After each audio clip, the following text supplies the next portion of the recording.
Hello, my name is Luz, and today I'm gonna tell about Hofstede's cultural dimensions and the concept of intercultural competence and why both are important for students' learning.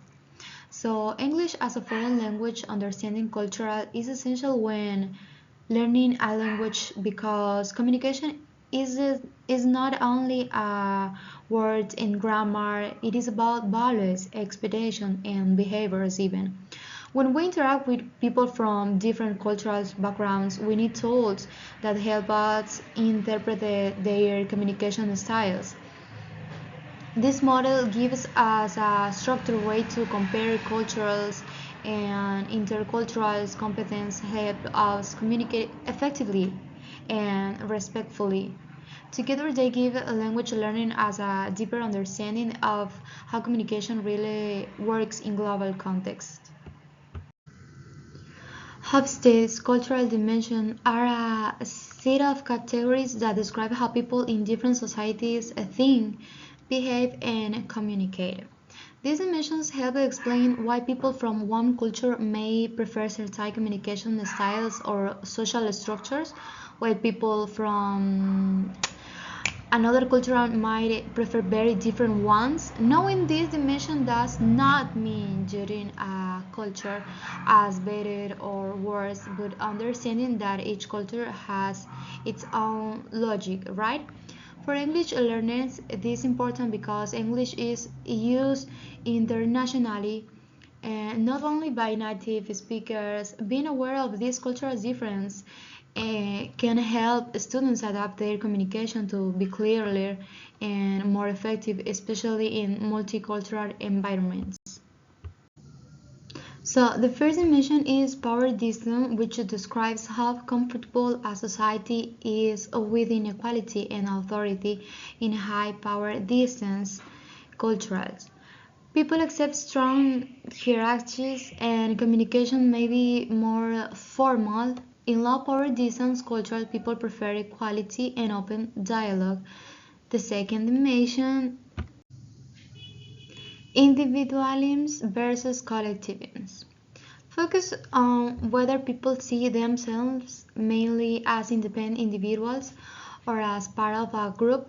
Individualistic cultures value personal achievements and direct communication, while collectivist cultures emphasize group harmony and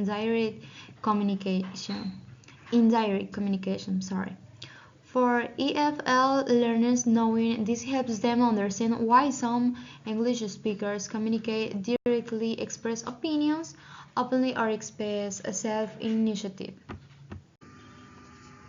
The next dimension is masculinity versus femininity. Masculine cultures values competition, achievement, and success, while feminine cultures value cooperation, quality of life, and caring for others.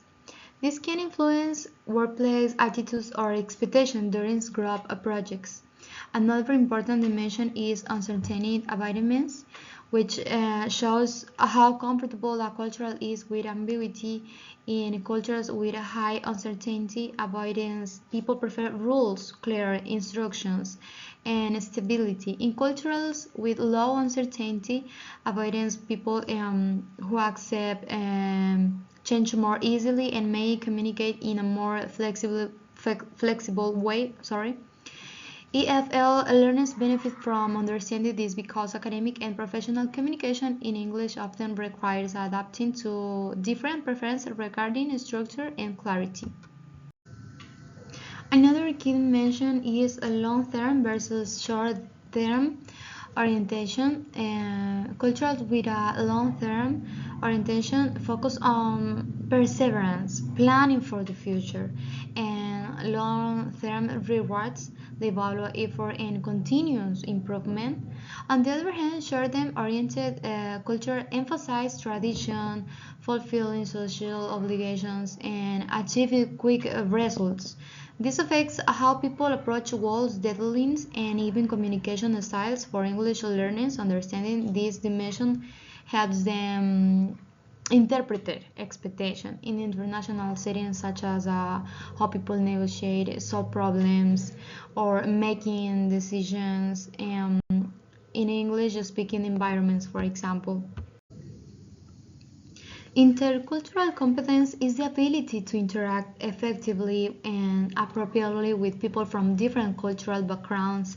It includes three main components: knowledge about cultural communication skills and attitudes such as curiosity, respect, and open mindedness. Being interculturally competent means understanding not only other cultures but also recognizing your own cultural habits and biases. It requires patience and the willingness to adapt to different expectations. For EFL learners, intercultural competence is just as important as grammar or vocabulary because it helps them participate successfully in real communication situations. In communication between cultures, misunderstandings often happen not because of language mistakes, but because people interpret message differently. Intercultural competence helps us understand norms related to politeness, body language, tone, and communication styles. For example, some cultures value directness while others prefer indirect ways of expressing disagreement. Some cultures expect strong eye contact while others see it as disrespectful. By developing intercultural competence, English learners can avoid miscommunication, build trust, and respond more appropriately. This improves both personal relationship and academic or professional interaction. So, for students, learning English, cultural knowledge and intercultural competence are essential. English is used today as a global language, connecting people from many different cultures backgrounds.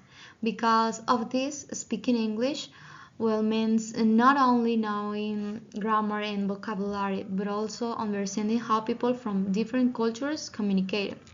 These skills, I think, help students success in international classroom or workplace, and only in different environments. But they also help reduce cultural conflicts and create more inclusive interactions. Finally, learning a language through cultures makes the process more meaningful because students can connect what they learn to real situations and global perspective.